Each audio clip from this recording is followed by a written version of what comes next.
Ronan. Welcome to Juice in the Morning, episode 68. Thank you for joining us again. The official co-host of the Juice in the Morning podcast, Hannah Craven. Hey, friends. You sound very excited. I'm waking up still. Yeah, she gave a bit of a parade wave. It was a Beyonce wave, actually. And she's got the typical Starbucks right in front of her. What's your order? This is the toasted coconut sweet brew. So forgot to have them put cream in it, but we're dealing. How much or how long does it take you to relay that order? 2 seconds, because I don't inconvenience everyone else's lives.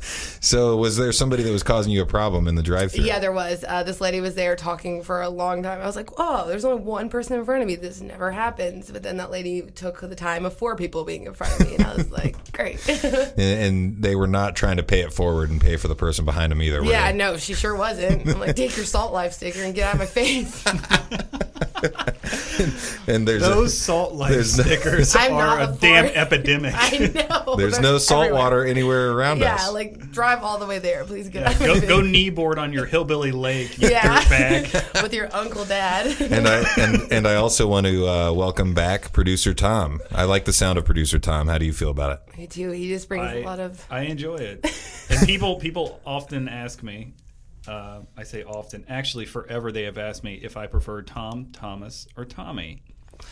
I went with Tommy once, and it was in an online chat room. It's a girl. I was in 6th grade, and she asked me if I was gay.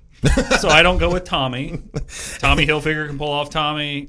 I can't. Tommy the Green Ranger. A lot of people can pull off Tommy the Green Ranger. I'm not familiar. The Power Ranger. Come on. He was the one that was bad originally. I'm trying to prove that I am not interested in... He's like, I'm trying to get rid of the gay stigma. I thought I made that clear. So you're not there's anything wrong with that. Just not wearing the green bodysuit.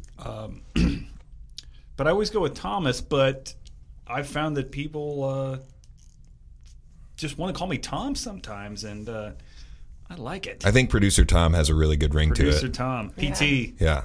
PTSD. You don't have any of that, right? I was arguing with my friend about who can get PTSD, because I said I get it sometimes whenever I take shots of certain things, and he's like, "That's not what it is." I was like, "Okay, what is it?" I mean, I think that's a possible. It's that's a post-traumatic stress syndrome. Yeah. I mean, if you've had a situation that has scarred you for life, hangovers. Well. Or I will say with a great deal of pride, I have survived some deadly hangovers. Yeah, no. I mean, literally deadly hangovers. If you've not gone on a 2-week bender, no, I'm serious. The cheapest vodka you can find, dark Kamchatka. Oh, yeah, exactly. We named like 3 right there. Yeah, we're not low lives or anything. Hey guys, up top. Clearly, I'm on the right team. We know our vodka. No, but I mean. Oh man, you'll hallucinate. You'll be sick. You won't be able to eat. It's worse than any flu you could ever have. For me, it's tequila. It's like Ebola. Yeah, probably. I say tequila is my party trick, because as soon as I shoot it, I throw it right back up into the shot glass. As soon as I shoot it, so that gets me to the point that gets me to the point of what I was going to get at that I wanted to talk about with this show was I'm done taking shots. I'm not doing it anymore, because all that ends up coming from taking multiple shots is forgetting my night, or not having a good time, or getting embarrassed because I fall down and act like an idiot. I hate it. And I have that switch that gets flipped as soon as I do something extremely embarrassing when I'm really drunk. I want to get home. Like I want to walk home. Yeah. I want to get an Uber home. And at least it's changed a little bit. I don't want to drive home anymore, which I used to do. Which legally I cannot do. Legally I cannot. Yeah. Says the motorcycle owner. Congratulations, by the way. That's the other part about the motorcycle is it's to me similar to like owning a boat. Like I want to own a boat, but I also want to drink on my boat. So like maybe I just want somebody else to own a boat, and then I can just drink on their boat and get an Uber home when we get back to the dock instead of getting arrested for your DUI on the lake. Boat. Or just bring a tent. Or sleep on your boat. Just anchor it. Get a houseboat. I'm at home. I sleep on boats all the time. It is not public intox. I'm at home right now. You can get in trouble for it pretty easily to driving boats drunk. So then that's the same thing with the motorcycle. Like I want to ride it over to friends' houses and like show people, but I also know that I also want to have some beers. So I'm having to like hit this point in life where I'm trying to definitely need to figure out how I can pace myself. So like have like maybe a beer or two every 2 hours instead of like one every 10 minutes or something. That's one of the things I've gotten pretty good at. Like I worked at a bar that was far away from my house. It was like an hour when I worked at the Blind Owl and I was going to school. So I always was like, you can have 2 beers max, or you need to just stay there. Yeah. Like, because I was just like, no, you don't even think about it. Like, because that is something that you always think about. If you work there, obviously the first thing you want to do is drink when you get off. But it's like, I always made that rule for myself. And I'm like, 2 beers and done. And so, that's good. So I'm officially done with shots. Not doing that anymore. Can't do it. What I started doing was I would recognize someone who drank a normal amount of alcohol. Yeah. And I would try to pace myself with them. Yes.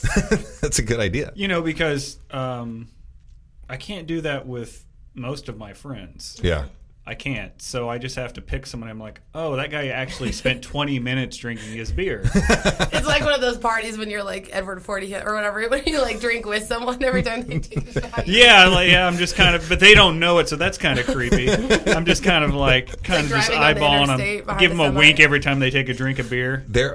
Me too, buddy. There are studies that say that people in like social situations do drink kind of at the same level as the people around them. Yeah, absolutely. So like if you ever find yourself in a social situation and you are having drinks, kind of look around at the table and see kind of where everybody's level is at, because 9 times out of 10 I've noticed this, because I've actually looked at it after reading the study, and you'll notice that everybody kind of has it's like at like 3 if I'm at 3/4, somebody's like at 3/4 or close to half maybe, and like the other person. So kind of like it's interesting that you'll even see, like I've even noticed, like, and I've thought about it, like I'll take a drink of my drink and like watch and see if somebody else does like right afterwards, and they do almost 9 times out of 10. And the same thing that goes to that is the same psychology when somebody like clears their throat. I remember that in high school when we'd be like taking tests and it's super quiet and you'd hear somebody go, and then like 2 seconds later you'd hear somebody else like, and and it's this social comfort thing where it's like, I need to clear my throat, but it's so quiet in here.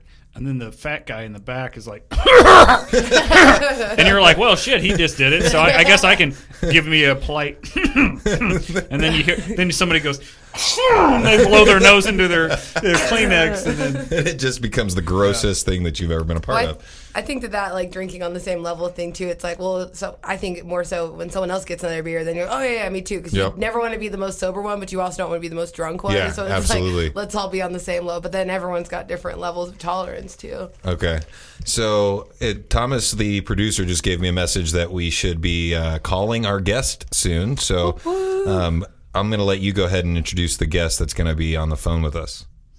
All right, our guest today is going to be Ray Gootz. He's a stand-up comedian, and I don't know a whole lot about him, honestly, but that's the great part about being able to interview him, is that we get to know more about him. I believe he's based out of New York, and we are going to hear what his opinions are on several different topics. Yeah, and I always love just asking random questions about stuff as well. And I think, once again, his name is Ray Gootz, correct? Yes, it's Ray, spelled the usual way, and Gootz is Gootz. And how did you find out about him? We had a bunch of mutual friends on Facebook. I spent some time living in New York, and I'm a huge fan of comedy. You're kind of a Rolling Stone. You've spent some time in a lot of places, haven't you? I have. I'm a bit of a Rolling Stone. So we're going to ask him about whatever he has to and if you're watching the Facebook Live, maybe you guys can ask a question or two as well. Yes, please post any questions about he enjoys he enjoys professional wrestling. I know that. He enjoys comedy, obviously. He's also a fan of the The comic book movies? Yes. I'm definitely going to ask about That's a very those. basic, nerdy thing for me to say. Well, actually, I just sound ignorant because I don't know anything about them. I mean, nerdy stuff is like the in thing now, so it's like kind of cool to be nerdy. Yeah. So it's nothing to... Well, but he's an OG. Yeah. So like he was nerdy before nerdy was cool. There's nothing lived through the sarcastic tough about times. it. Yeah. It's like I'm not a hipster. I'm actually just a real nerd. So we can go ahead and give him a call. You guys will be hearing from him in just a second. All right. On the phone, we have Ray Gootz. Thomas hooked us up with a interview with a gentleman. I think. How did you guys meet, Ray? I don't know. Thomas, how do we meet? Well, everybody was wearing masks from what I remember. It was sort of Eyes Wide Shut style. No. It was in an alley. Like that? Yeah. No, I was actually friends with, I think, Shelby Farrow on Facebook initially, and a few years ago we had mutual friends, and I added you as a friend because I read some of your posts and I thought they were funny. Oh, thanks, man. Okay, that's how we met. Yeah, on Facebook. Yeah. Everyone meets Well, now. we're Very modern. We're super excited to have you, man. I appreciate you doing it and taking time out of your day to do it. I apologize that my co-host tends to run late on a regular basis. For everything. I usually tell her about an hour before we need to do something so that she's on time, and then she still ends up being late a little bit. Yeah. I was really working through a hangover. Bear with me. Okay, that's cool. Yeah, I have weird hours anyway. So waking up at 1 is like waking up at 7 in the morning. Yeah, same. Well, that's what I figured. So. Yeah. So Thomas had mentioned that you are into professional wrestling, and I wanted to ask your opinion because I grew up watching it when I was really like younger, and I didn't actually like continue it on after middle school. My era was like The Rock, Stone Cold, and all those guys. So what has been like your favorite era of the professional wrestling world? Yeah, it was definitely, I would say, 95 to 2001 when it was the three big companies, WCW, WWF, and ECW. Especially because like ECW ran shows by where I went to school. Oh, nice. So I would go to those shows, and they were like super cheap, and that was like pretty cool. I want to see those live. So yeah, that was definitely my favorite era. That was like that was the era where wrestling was at its peak, and it has never been as good as those days. So what do you think has changed in that time period? What do you think made it not as entertaining? Oh well, the main thing is ECW and WCW went out of business in 2001, and there was no one else. There was no other company, because when there was another company, Vince McMahon was willing to change the show around. He was willing to try new things. Mm-hmm. He was willing to push new wrestlers. Now there's no reason for him to do that. He's like the NFL and NBA now. People just go. You know? And I kind of, if someone says I have basketball tickets, you just go. So now when people say I have wrestling tickets, you just go. You don't like. Yeah, I kind of equate it to like having a monopoly in the business world, because if you have the competition, then people improve their game, and then if you don't have the competition, you can kind of just put out whatever kind of shit you want, and people are going to have to deal with it no matter what. Yeah, then that's pretty much what it is with WWE. If you want to watch wrestling, you have to watch them, and they just get lazier and lazier every year. I mean, like if. The reason why they really pushed Stone Cold and The Rock was because they had no other choice, because they were going to go out of business unless they tried something different. Nowadays, I'd feel like if Stone Cold showed up, because he was still back then. If you rewatch back then, he's so different from anything else on the show. Oh yeah, absolutely. Everything else. Yeah, every other wrestler was like kind of talking to little kids. And he's talking to people, people like in their 20s and their late teens. I just feel like nowadays Vince would just like fire him or something. You just be like, yeah, you're too different. You're fired. Get out. You know? Well, the last clip I saw of Stone Cold Steve Austin was that he, I can't remember. It was a blonde woman, and this was a dated clip, obviously, very dated. It was back in the day, but he went to slam a beer. And there was a blonde woman, and he tried to get her to slam. Keebler. Yeah, exactly. Did you post that video? No, I didn't post it. No, but I know the clip. She doesn't drink the beer, and he slaps the piss out of her. Yeah. I mean, it's not very child friendly. But it's professional wrestling, so definitely promoting. We're not promoting domestic violence. Don't do that. He's much angrier. So what other kind of things do you get into? Because really, I love the fact that you're a stand-up comic and that we're calling you to talk to you about that. But I also like to kind of get a little bit more of a perspective on just kind of the person. So what other kind of stuff do you do in your spare time when you're not doing comedy? When I'm not doing comedy, I have a web series called Game Over Girls that I've been running. And other than that, like I read a lot of comic books and I watch horror movies and stuff. And I try to get into video games, but it's just I don't know. They take too much time. I want to get more into them, but they just too much time. Every game now it takes 97 hours to beat. So go ahead, Hannah. Yeah, and didn't you say you had a web series? What's that about? Yeah, the web series it kind of evolved. Right now, it's kind of like it's like a live action choose your own adventure thing. It's called Game Over Girls, and every episode we have like a good and a bad ending. So, nice. Oh, okay. You'll have an ending where the things work out, and all the characters are female. At least the main characters are. There's really no main girl power. Yeah. What got you into that? Sometimes the girl power doesn't work, and they fail miserably. And the okay, so I'm going to be in it one day. Yeah, the reason why we do that is because the bad endings are like, one episode, the good ending has 10,000 views, and the bad ending has 3 million views. Oh shit! Oh gosh, that's an impressive amount. What got you into it? I started doing a web series. I used to be the manager of a comedy club, and a lot of the waitresses were complaining they couldn't find work. So I built a web series around a couple of those waitresses, and it was basically like. Just like it was called Roommates. It's about girls living in New York, and it was fun. It was fun, but it was kind of boring, and it kind of evolved from there. And now it's just this completely ridiculous show where they go on adventures and it doesn't work out for them. So. That's awesome. I'm gonna have to check it out. Called Game Over Girls, right? And do you guys have it on YouTube or do you have a specific website? Yeah, YouTube. Yeah. Nice. So definitely gonna check that out. That's awesome. Me too. That sounds like right up my alley. It's something I would watch actually. And Ray, how long are the episodes generally? It depends. A couple of years ago, I was going really crazy, so the episodes were like 20 minutes long, 30 minutes long. But now they're around 10 minutes at the most. Yeah, and that's good because that's kind of following the standard of like media right now because people are even giving podcasts shit because they're people are putting out those 3-hour-long podcasts, and people are like, I don't have the time to watch all of that or listen to all of that. So, and attention spans, I think really. I think that getting it in at a smaller amount of time actually is better because people are more able to digest it and do it or listen to it. It's less of a commitment to going to listening to it.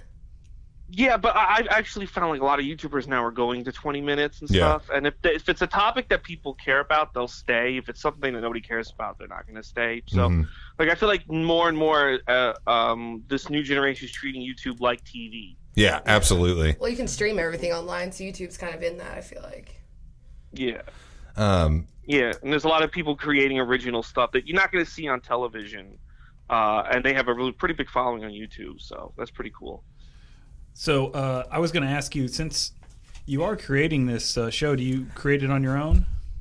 Yeah, I write and direct. I used to have a crew, but I couldn't trust them around the girls. I mean, imagine that. They would just say weird stuff. Sometimes you'd have like the makeup person or the other camera guy say weird stuff around one of the girls. And right. I was just like, if I'm going to work with all women, I need this not to be a weird set. So. Yeah, that's a nightmare, working with all girls. I used to do that. Even for a girl. Yeah, I used to work at a bar that was only girls, and it was really hard.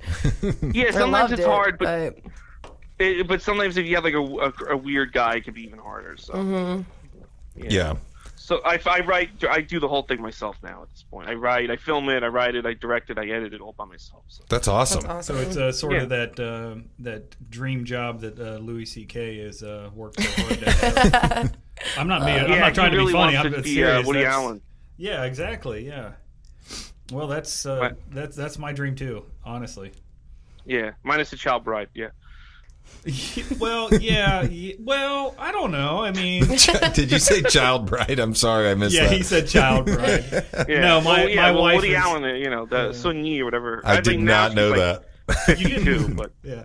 No, my wife's 35 and she has a 17-year-old daughter, and I'm only 28. And, okay. So you guys have a lot in common. Oh yeah. I could go full Woody. What? Let that hang in the air for a second. No. No, but that's really exciting. I don't even know how old you are, Ray. Do you mind if I ask? Yeah, I'm 36.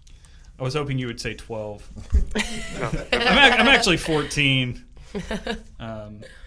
No, but my next question was, have you pursued acting or screenwriting stuff? Do you want to do a full feature thing since you know how to do this and it's going well? Yeah, I mean, I wrote a film last year. It was kind of my friend's idea. I wasn't too into it. I have to do a rewrite. I keep putting it off. Yeah, I've tried acting. I used to want to be an actor, but to be honest, like I mean, I don't know. I kind of just like doing stand up, and I kind of like just writing and directing. When I'm on camera or when I'm performing, I really prefer to be myself than like a character. You know what I mean? Yeah, I find a lot of stand-up comedians end up being like really good actors. Where do you think that comes from? Well, I think that the worse comic you are, the better actor.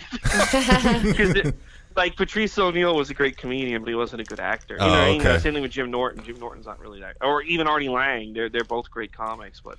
Well, I think they're. Not to interrupt. No, I think those people are great actors in their own right. Well, not great actors, but they're great at playing themselves in their performance. Yeah. They just can't go outside of their wheelhouse. Like one of my favorite scenes from the American version of The Office is when Michael Scott goes down to the warehouse and he starts fucking around on a forklift and he swings it around and knocks down everything. I know exactly what episode. And Patrice O'Neal's in the background and he says, "God damn it, Michael!" Like, and that was all it was, but it was like, you know, he was called like a sea monster on the show, I think. They called him Sea Monster. Yeah. But it was fucking hilarious. But yeah, you're right. I mean, it's hard. I mean, it's hard for a comedian to find range, especially when they're being cast as their stage persona. Yeah. Yeah. Well, I feel like if you're an actor, if you're not comfortable in your own skin, you're very good at playing other characters. But the comedian's almost the opposite. But a comedian, you're so yourself that it's hard to like put yourself away and become like a character. Like even Don Rickles, like when you see him in like the Scorsese movies, he's basically himself, just not talking that much. You know what I mean? Yeah, absolutely.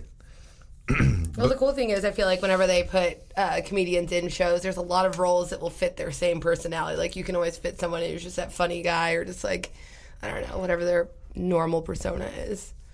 And also with like the access that we have with like social media and everything to everybody, we kind of, I mean, obviously you kind of put a fake self out there on social media sometimes, but you know, I think that we kind of see behind the curtain a little bit, so they can even like cast somebody maybe not even just as their stage presence, but as like what the presence they put out into the world as well. Yeah, I mean that's true. Now, I mean, you have a lot more ways to express yourself now than you did in the old days. Do you think that's a good thing or a bad thing? Well, it's a good thing for certain people. So you keep talking, and you're like, I don't even like you as a person anymore. You know, I think that's what people. There's a lot of people I like in real life, and in social media, I'm like, I just wish this person would get his ass kicked. You know.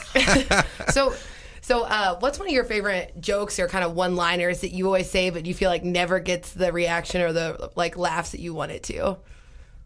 Oh, well, I've been doing this new joke, and I actually have to fix it because he was dating a 19-year-old. And the joke is, you know, people always say, look, I'll just do the bridge version of the joke. You know, people always say to me, what do you talk about a 19-year-old? Or like, what could you possibly talk to her about? And I'm like, listen, I collect comic books, I play video games, and I watch wrestling. Like, what do I talk about with a woman in her 30s, you know? Women in their 30s, like, they got their life together. They want to know you have your life together. Like, you know, you hang out with a woman in her 30s, she's like, how long you been doing comedy? When you get on Saturday Night Live? When you get on Comedy Central? Where do you see yourself in 5 years? And I'm like, in prison, because I'm going to shoot you because you fucking keep asking questions. So bland, I'm dying. Yeah, and this is the part where people, I either really get people or I lose them. The 19-year-olds don't have questions like, with a 19-year-old, you know, there's still hope in their eyes when you come in their face. That's hilarious. One of my friends just had a baby, and she'll like do those like quirky little, oh, she's 3 months old now. She likes giggling, talking about herself, slobbering and napping, and I like always am commenting. I'm like, oh my god, we have all the same hobbies. Yeah, the people in their 30s, women in their 30s. My wife is in her 30s, and it is pretty much all about what's the next thing that we're going to be doing. Yeah. Well, I feel also like that it's like that because also if they're single and they're in their 30s, they know, like, you know, they got a certain amount of time to have a baby and start a family. So like, if you're going to date a genetics. Woman, yeah, 37, 38, she's like, okay, you got to fucking have a plan now. You know what I mean? What's the plan of action? I'm not wasting my time. Yeah, because if you waste my time, then I can't have any kids. So, but with a guy, it's more like whatever. I'll just find some 20-year-old and bring her. I'll figure it out along the way. Yeah, I'll spray Gootz all over this place. Yeah. So, I wanted to ask you more about your stand-up and what it is that. I mean, when did you get started, and how did you get started? I was working in comedy since like 2003, but I started really doing stand-up part-time around 2008, 2009, and I started at Caroline's, and isn't that like a really legendary club as well? Yeah. It's pretty. Yeah, it's like one of the biggest clubs in the city. Yeah. And I was working full-time at night for years, so I only would do it part-time. And then around 2015, like my mom died one day, then my aunt died the next day. Oh man, and I'm sorry. I was like, yeah, and I was like, like if I'm gonna do this, I gotta do this all the way. Like I can't like keep half-assing it. So 2 years ago, like I quit and I went into it full-time. I don't work at night anymore. I just do stand-up at night. And when I started doing it full-time, I realized like, wow, you can't go part-time into this. You can't like only do it 2 nights a week and then get annoyed that like you're not getting anywhere. You know what I mean? Yeah. Get 10%. Like, yeah, like almost doing it part time is like not even doing it. So like sometimes I feel like I shouldn't even say I started in 2008 because I feel like I was treating it more like a hobby than like actually like trying to make a career out of it. You know? Yeah, you kind of have to like gauge your own like I don't know where you want to go with it and how serious you are about it and honestly how good you're going to be at it, and then make the leap. Yeah, and I would say to somebody if they were going to work at I want to do stand up, but I'm going to keep my if you have a job at night, I'm going to keep my night job. Be like, well, then you're not really doing stand up. You need to have your nights free. You need to be available 24/7 because there's going to be 200 other guys that are available 24/7 that they're going to go for ahead of you. Somebody says, "Oh, I want to book you." Like, "Oh, great, I'm only available on Tuesdays and Wednesdays for the next 6 months." They're going to be like, "Well, I'm going to book the guy who's available 7 nights a week." So you're not serious. Absolutely. Yeah. That's kind of the way I feel about the podcast too, because I started this and I was doing everything kind of on my own, and I was literally the only person talking, and it felt really awkward and weird. But like I'm scared to ever try to do this like as like and move it into like a career or something, because I've built up a level of income and like comfortability in my life that to be able to leave that would be super difficult. And so I'm still considering it kind of like a hobby, but I feel exactly like what you said. I feel like I'm not giving it its full due by not doing it full time and not trying to get people to come on the show and things like that all the time. But that's why I have Thomas, who's acting as a producer and getting awesome people like you to talk to us. No, cool. Thanks, man. Yeah. It's about like if you put the time and the work in, eventually like it'll pay off. Unless like you're terrible, then it will never pay off.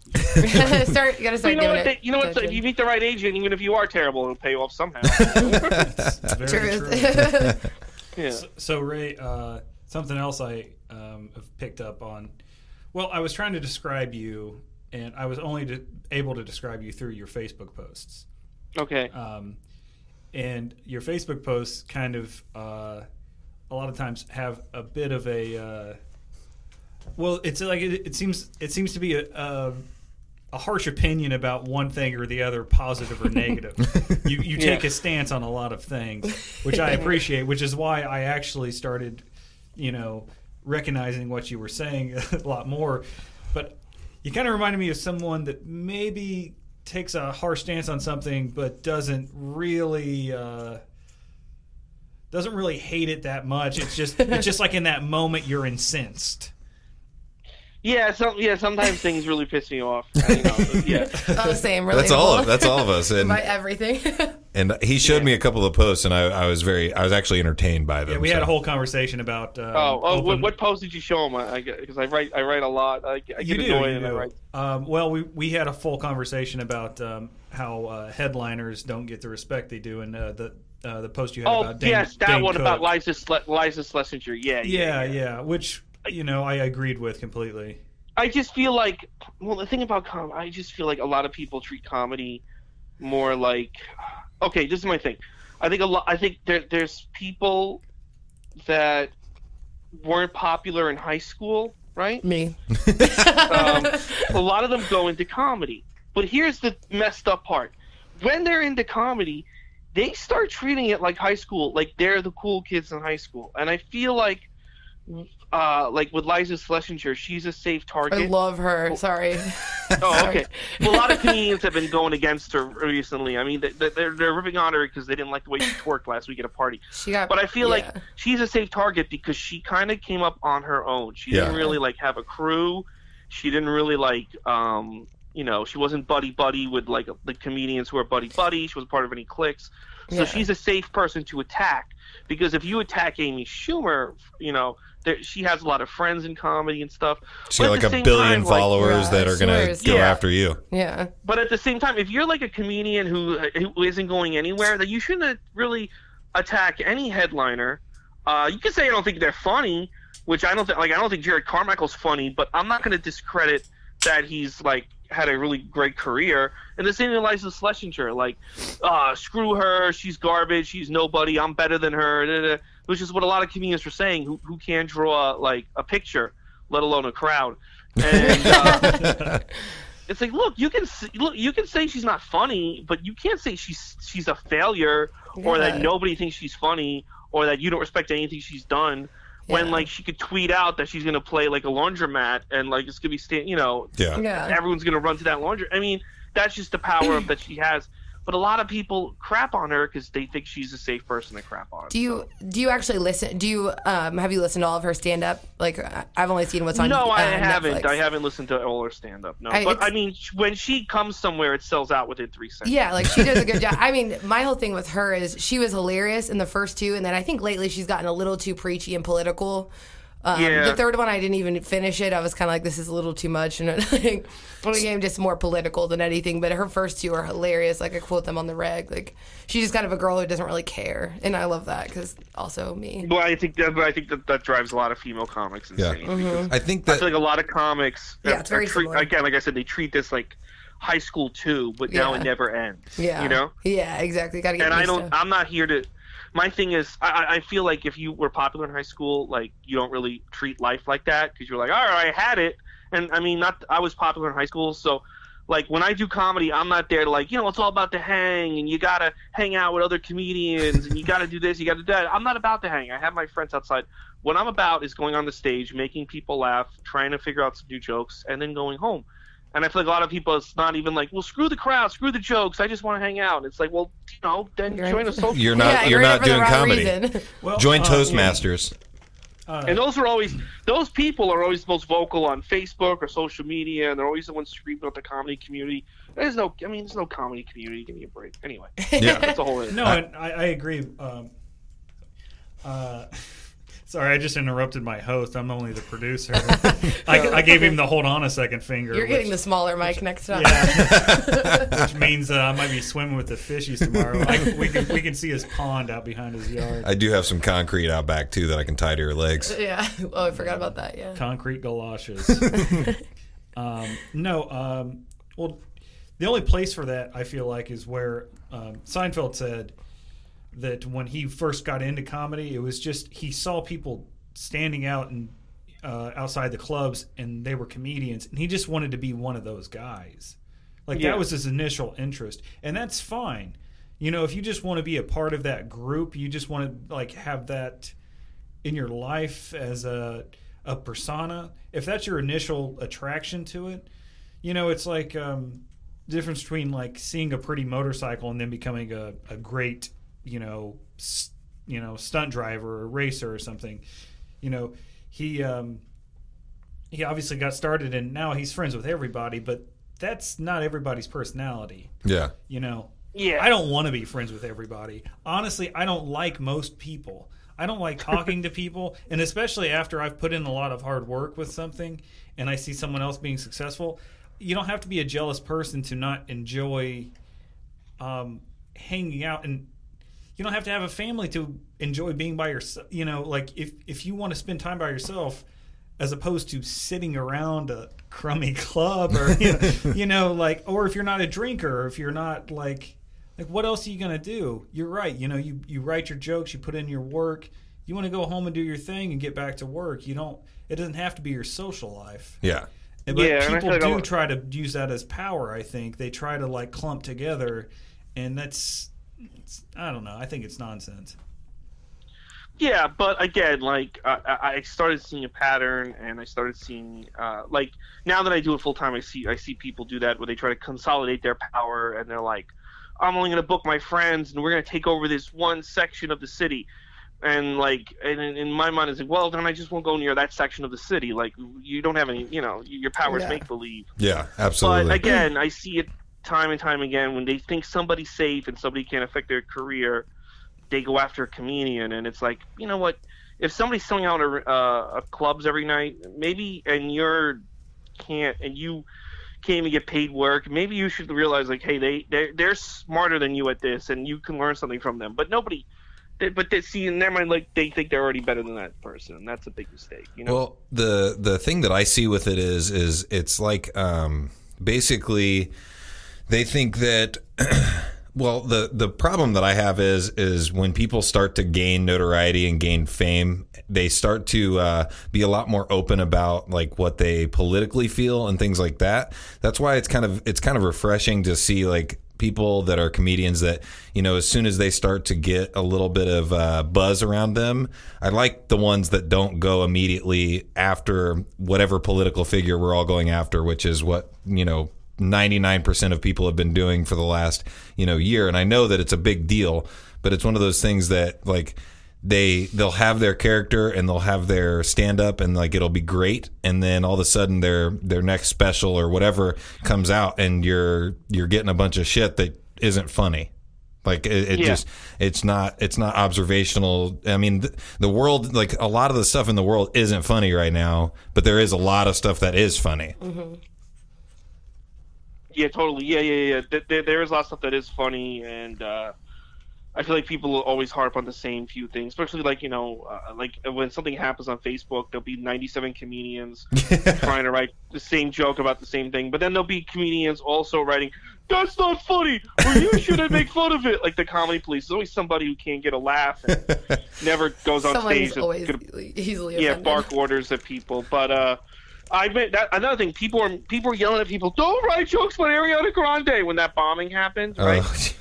Yeah, if you write jokes, you're a hack, you're a dish, and again, it was some guy who never goes on stage and stinks.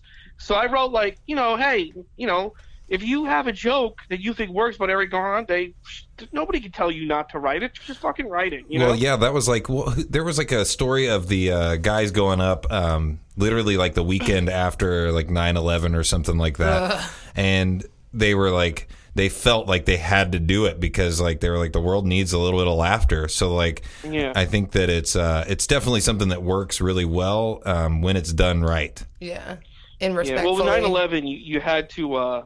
I mean, it was a long time in New York. I remember there was a comedian. It was 9/11 on 2003, mm-hmm. and he went up and the show, everybody was killing, and he goes up. He goes, "I just want to tell everybody right now, happy 9/11!" And he thought people were gonna like laugh and cheer, and like it got silent. Yeah. It was a while in this city that you could like really just shit on 9/11. Now you can because. Yeah, most people weren't with here. With that being said, I mean, what do you think was your worst experience? Like, have you ever had like said something at a show that like got a really negative response from the crowd, or have you ever had like some experience like that? Yeah, in January I do a joke about my dad voting for Trump, and the joke is my dad. I go, "Dad, why'd you vote for Trump?" And my dad's Mexican. That's the thing. And he did vote for Trump. I go, "Dad, why'd you vote for Trump?" "Oh, he's gonna get rid of all the assholes." And I went, "Dad, you're the only asshole he's gonna get rid of, right?" So in the middle of telling the joke, this was in Riverdale, the Bronx. I was doing 20 minutes. and I had made fun of like my mom dying, and I had made fun of like that 19-year-old girl and all this stuff.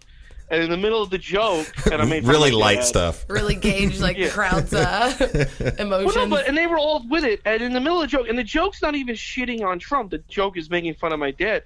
They start booing, and I went, wait a second. I go, this joke is making fun of my dad. It's not even, and they just wouldn't. And I go, oh, okay. So making fun of my dead mother and this girl that I was in love with is fine. Like, I just literally came on her face to make you guys laugh.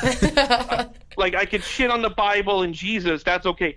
But I can't make fun. What's wrong with you idiots? And they just, and to the point where half the crowd apologized for the other half. It was really weird.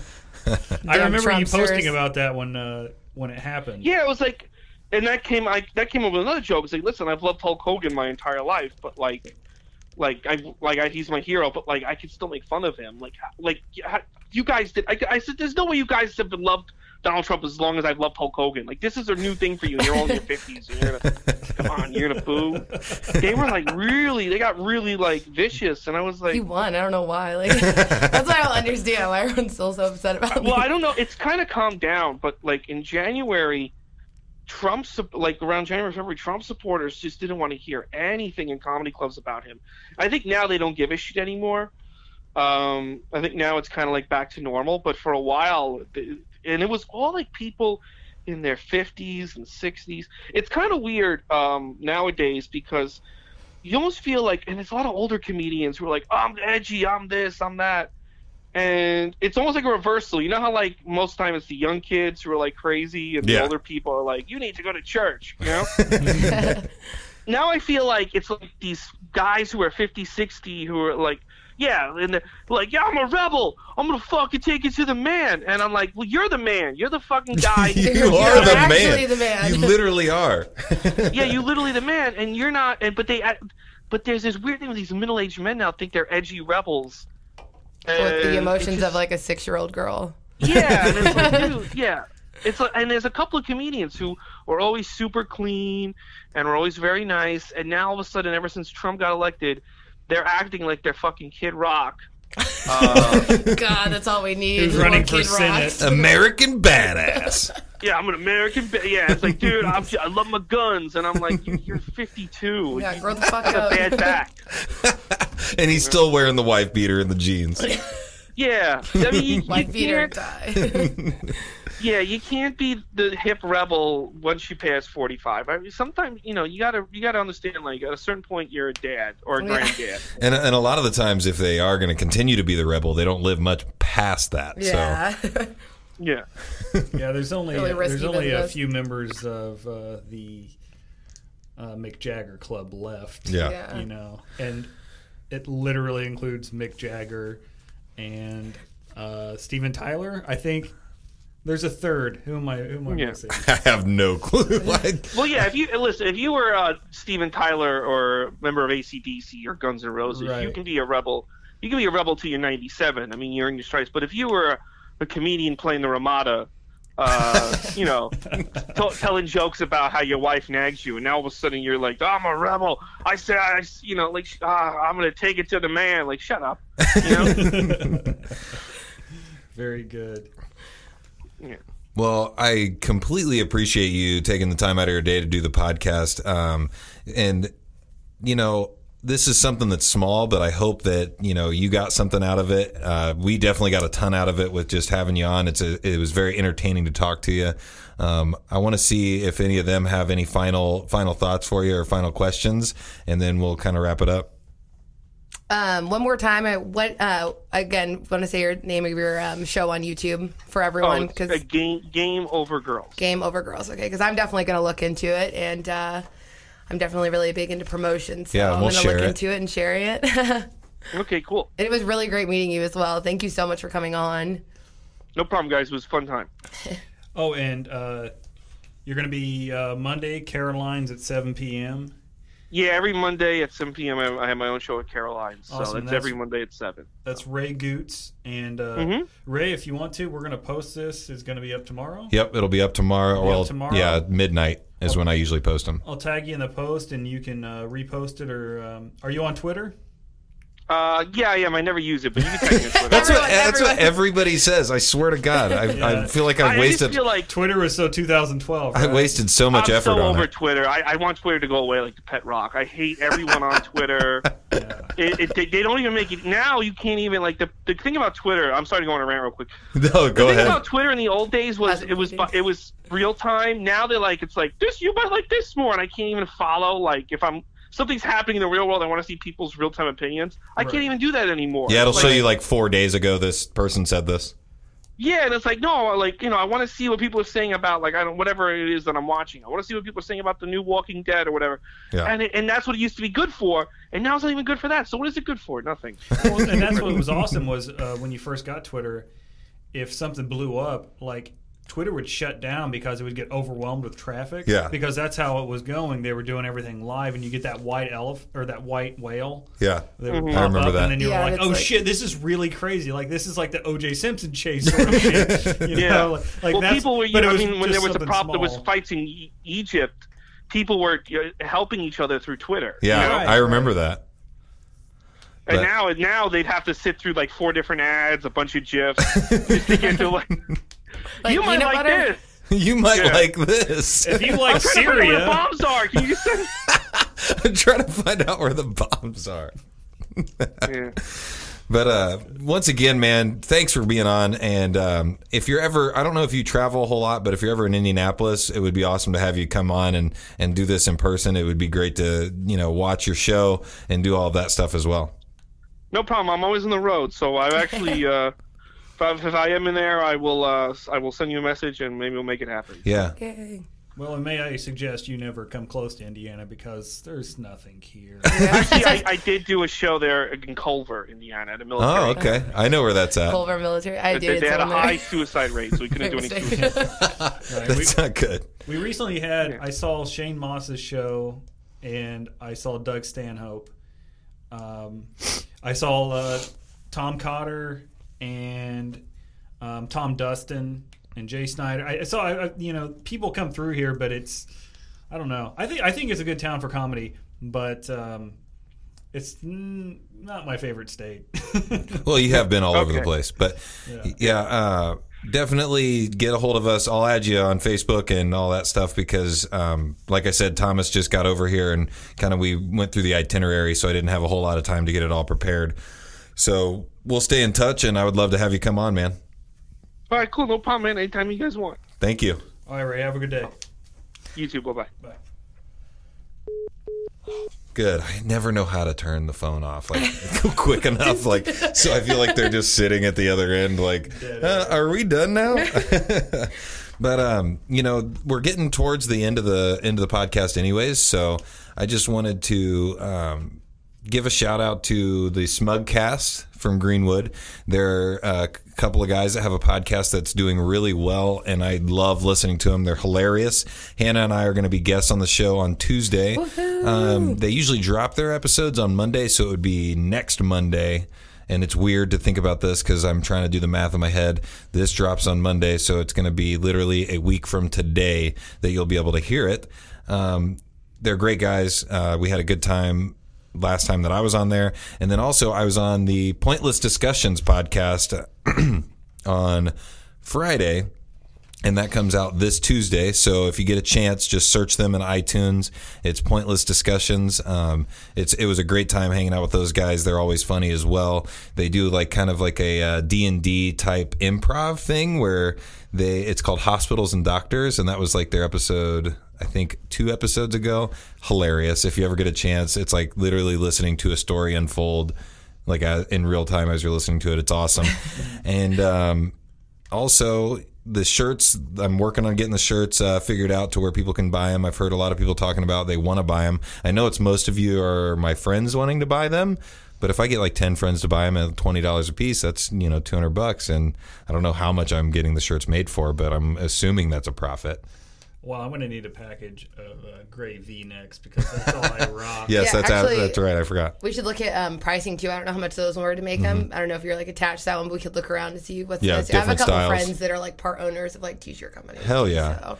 We're going to work on that. Hannah, once again, is officially a co-host. So once again, thanks for being here. And, no problem. And committing. Sorry for the delay. I was worried. I didn't know for sure if you would commit, but I'm super pumped that you did. And once again, thanks, Thom, for doing your producing expertise. We're going to get you on the board and get you working on that stuff so I can focus more on the actual hosting side of things instead of watching the board, watching the time, and doing all that stuff. Right on. A quick preview of next week's show. We're going to have on comedian Jay Snyder, who performed this last weekend with Donnie Baker. He was his opener. Donnie Baker. And, I would love to have Donnie Baker and Jay Snyder. Yeah, I would cry. We're gonna have Jay Snyder talk about his experience working with the Donnie Baker, and I think he's coming back again in August to work with him again. And fingers crossed, we're going to see if we can get the Donnie Baker to come on and try to sell us his great. That needs to be our short-term goal. This is the short term. I'm going to talk to Jay about it, but we will see. But Jay is going to be on next week. I also wanted to say something because I didn't tell you. You are the producer. I forgot.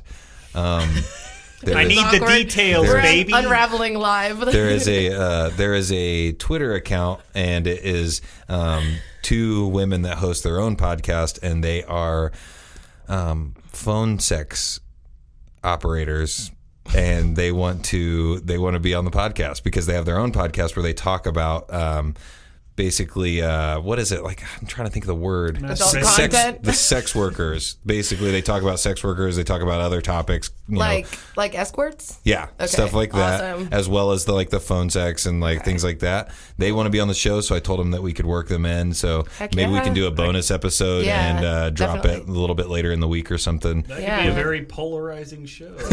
I'm interested. It's gonna get weird. They were telling one of their questions they asked on Twitter was, they were asking their sex worker friends, what do you usually tell your friends and family that you do for your day job? And so that was a pretty fun thread that I kind of fell down the rabbit hole reading everybody's responses. J's, BJ's, OLs. But they're definitely in for an interview, so I would like to interview them. And then we're also going to have Jay Snyder. And basically, I enjoy you guys interacting with the podcast, so you can do that at Juice in the AM on Twitter, which apparently nobody uses. You can also search. You can also search for us on Facebook at Juice in the Morning. Just go into the search bar, type Juice in the Morning, and then on Instagram it is at Juice in the AM, and then on email you can get a direct line to me at juiceinthemorning@gmail.com. How do they find Hannah? Crave Hannah on every social media, no spaces, no underscores, whatever, no caps, just Crave Hannah. Nice. And Thomas, or Producer Thom. I think you're going to have to change your Twitter name to Producer Thom. Yeah. I don't know how attached you are to your Twitter name that no one uses. You hold your tongue. Twitter's gone a long ways. I believe in Twitter. So. I'm on My Mordant Comedy, and if you can spell the word Mordant and follow it up with a comedy, then you can find me. I think I will start a new Twitter, see if Producer Thom is available. I don't put any spaces or underscores or numbers in any of my emails or anything like that. If I can't be original enough to get my own, then I don't deserve to have it. Exactly. So exactly. Would you be open to Producer THOM? Because I don't think. Actually, that's how I spell Thom. Okay, good. Because I don't think anybody has that. My mom always made me spell Thom THOM. I like that. I am Thom York Smith. I am fully in on that. All right. Well, other than that, and if anybody wants to reach out to me personally, I am Thomas Royal Kenneth Montgomery on Facebook. And if you want to be a part of the show, let me know. Also, don't forget to check out Ray Gootz on Facebook. You guys can add him. I don't know how many Facebook friends he has. I know Facebook has a limit, but add him. Look up his stuff on YouTube. The Game Over Girls on YouTube as well. And then also, I don't know how many listeners are in New York, but if you are, Caroline's at 7 o'clock on Mondays, right? Yes, sir. All right. Thanks for listening, and I can't wait to talk to you guys next week. Okay, bye. Juice in the